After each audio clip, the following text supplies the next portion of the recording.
Picture this. You're standing on the rust-colored surface of Mars, the alien landscape stretching endlessly before you. The butterscotch sky above seems almost peaceful, and for a moment you might think, could I just take off this heavy helmet and breathe the Martian air? It's a question that's crossed the mind of every space enthusiast, every sci-fi fan, and probably every astronaut who's ever dreamed of walking on the red planet.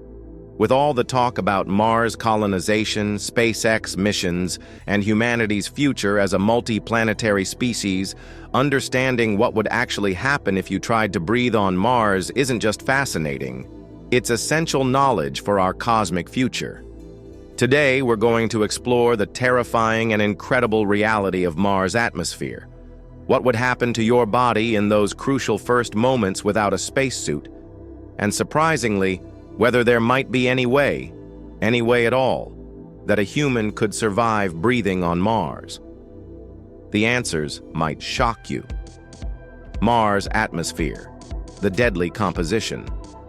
Let's start with the brutal truth about Mars' atmosphere. When you think of air, you think of the life-giving oxygen that makes up about 21% of Earth's atmosphere. Mars? It contains just 0.13% oxygen. That's not even enough to keep a candle burning, let alone sustain human life. So what is Mars's atmosphere made of? A staggering 95% of it is carbon dioxide, the same gas we exhale as waste. Imagine trying to breathe from a bag filled with your own exhaled breath, and you'll start to understand the problem. The remaining atmosphere consists of 2.7% nitrogen, 1.6% argon, and trace amounts of other gases including water vapor and methane. But here's where it gets even more challenging. It's not just what Mars's atmosphere contains, it's how much of it there is. The atmospheric pressure on Mars is less than 1% of Earth's pressure.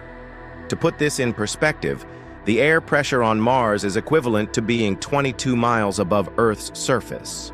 That's more than twice the altitude of commercial jets and well into what we consider the edge of space. This means that even if Mars's atmosphere was pure oxygen, it would still be impossible to breathe normally. It's like trying to breathe through a straw while someone is simultaneously sucking the air away from you. Your lungs simply cannot extract enough gas molecules to sustain life, regardless of the composition. The temperature variations make everything worse. Mars experiences wild temperature swings from about 70 degrees Fahrenheit at the equator during summer to minus 195 degrees Fahrenheit at the poles during winter. These aren't just uncomfortable temperatures. They're conditions that would cause immediate physiological crisis for any unprotected human. What happens to your body? The first 60 seconds. Now, let's walk through the horrifying timeline of what would actually happen if you removed your helmet on Mars. This isn't science fiction. This is medical science applied to an alien world. Seconds 1 to 15. The saliva boiling phase. The moment you're exposed to Mars low pressure, something called ebulism begins. The fluids in your mouth, on your tongue, and in your respiratory tract start to boil. Not because it's hot. Remember, Mars can be incredibly cold, but because at such low pressure, water boils at body temperature. You'd literally feel your saliva bubbling and foaming in your mouth. Seconds 15 to 30. Respiratory panic. Your lungs would immediately begin working overtime, trying desperately to extract oxygen from the carbon dioxide-rich atmosphere. But it's futile. You'd experience what's called hypoxemia, a dangerous drop in blood oxygen levels. Your body would go into panic mode, your heart rate would skyrocket, and you'd begin to feel dizzy and disoriented. Seconds 30 to 45. Nitrogen narcosis in reverse. As the pressure differential wreaks havoc on your body, you'd experience something similar to rapid decompression. The nitrogen dissolved in your bloodstream would begin to form bubbles, essentially giving you decompression sickness, or the bends, but in reverse and much more rapidly than deep-sea divers experience. Seconds 45 to 60, loss of consciousness. By this point, your brain would be starved of oxygen. Hypoxia would set in rapidly, causing confusion, loss of motor control, and within about a minute, you'd lose consciousness. Unlike in movies where people hold their breath in space, you actually couldn't hold your breath on Mars. The pressure differential would force the air out of your lungs. But here's something that might surprise you. You wouldn't immediately die. The human body is remarkably resilient, and you could potentially survive several minutes in this state if someone could get a pressure suit on you quickly enough. However, permanent brain damage would begin within 3 to 4 minutes due to oxygen deprivation. The carbon dioxide poisoning problem. Even if we could somehow solve the pressure problem, we'd still face another deadly challenge: carbon dioxide poisoning, or hypercapnia. Remember, Mars' atmosphere is 95% carbon dioxide, compared to Earth's 0.04%. When you breathe in high concentrations of CO2, your body's natural response is to breathe faster and deeper, trying to expel the excess carbon dioxide from your bloodstream. But on Mars, every breath would just bring in more CO2, creating a vicious cycle. At concentrations above 3%, carbon dioxide becomes immediately dangerous. At 5%, it's considered dangerous for extended exposure. At 7 to 10%, it causes immediate health effects, including increased heart rate, mild narcosis, and disorientation. Mars' atmosphere contains CO2 concentrations that are literally off the charts of human tolerance. The symptoms of CO2 poisoning include headaches, dizziness, confusion, and eventually unconsciousness. But perhaps most terrifying is that high CO2 levels can cause a condition called CO2 narcosis, where you become euphoric and disoriented. You might actually feel good while you're dying, not realizing the danger you're in.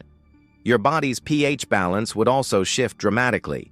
Carbon dioxide forms carbonic acid when it dissolves in your blood, causing respiratory acidosis.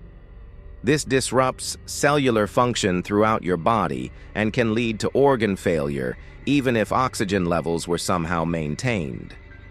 Temperature, the silent killer. While suffocation and pressure changes would be your immediate concerns, temperature presents another layer of lethality that's often overlooked in discussions about Mars survival. Mars experiences some of the most extreme temperature variations in our solar system. During the day at the equator in summer, temperatures might reach a relatively pleasant 70 degrees Fahrenheit. But as soon as the sun sets, temperatures can plummet to minus 100 degrees Fahrenheit or lower within hours. This isn't gradual cooling. This is a thermal shock that would be impossible for the human body to adapt to. Without a spacesuit, your body would be losing heat through radiation, convection, and conduction at an alarming rate. In the thin atmosphere, there's little insulation effect, so heat loss would be rapid and deadly. Hypothermia would set in within minutes during Martian night or in polar regions. But extreme cold isn't the only temperature concern. During dust storms, which can last for months and cover the entire planet, temperatures can fluctuate wildly. These storms can also generate static electricity that could pose additional dangers to exposed human tissue. The UV radiation on Mars is also much more intense than on Earth because Mars lacks a substantial magnetic field and has a much thinner atmosphere to filter harmful radiation. Without protection, you'd essentially be getting a lethal dose of radiation while simultaneously suffocating and freezing or overheating. Radiation, the invisible threat. Speaking of radiation, this is perhaps the most insidious danger of breathing on Mars without protection. Earth's magnetic field and thick atmosphere protect us from most cosmic radiation and solar particles. Mars has neither of these protective features. The radiation environment on Mars is absolutely brutal. Astronauts on the International Space Station, which orbits within Earth's protective magnetosphere, still receive about 100 times more radiation than people on Earth's surface. On Mars, the radiation exposure is even higher, about 100 times greater than what ISS astronauts experience. This means that even if you could somehow solve all the other problems, pressure, oxygen, carbon dioxide, temperature, the radiation exposure would still be killing you slowly. We're talking about radiation levels that would cause acute radiation sickness within days or weeks. The types of radiation on Mars include galactic cosmic rays, solar particle events, and secondary radiation created when cosmic rays interact with the Martian surface.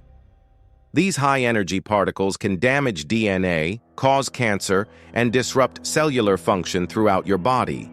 Interestingly, some of this radiation actually comes from the Martian soil itself. The surface of Mars contains perchlorates, toxic chemicals that become even more dangerous when activated by the intense radiation environment. Breathing in Martian dust wouldn't just be bad because of the particles, it would be bad because those particles are essentially radioactive and chemically toxic. Could technology save you? Now here's where things get interesting. While breathing on Mars without any protection is impossible, what about with minimal protection? Could future technology make it possible to breathe on Mars with just a simple breathing apparatus? The answer is complicated, but there's some hope.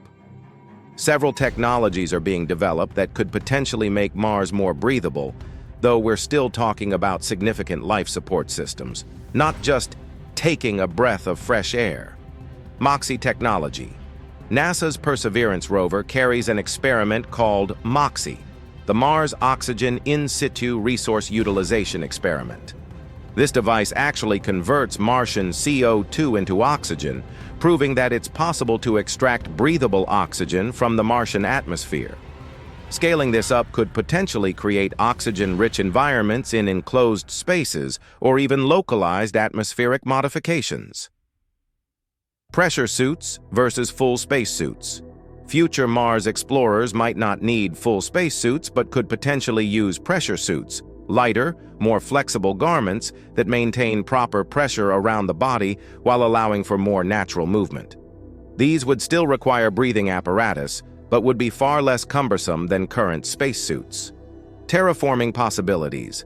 Some scientists propose that we could eventually terraform Mars by thickening its atmosphere and introducing oxygen-producing organisms. However, this would take hundreds or thousands of years and massive technological undertakings. We're talking about melting the polar ice caps, redirecting comets to add water and atmosphere, and potentially restarting Mars' magnetic field. Enclosed habitats. The most realistic near-term solution is creating pressurized enclosed habitats with Earth-like atmospheres. These wouldn't allow you to breathe the open Martian air, but they would provide safe spaces where humans could live and work without full life support gear. The future of Mars, breathing. So, what does the future hold for human respiration on Mars? While we'll never be able to just walk outside and breathe like we do on Earth, the picture isn't entirely hopeless. Future Mars colonies will likely feature interconnected pressurized habitats, possibly connected by pressurized tunnels or requiring only minimal protection to move between.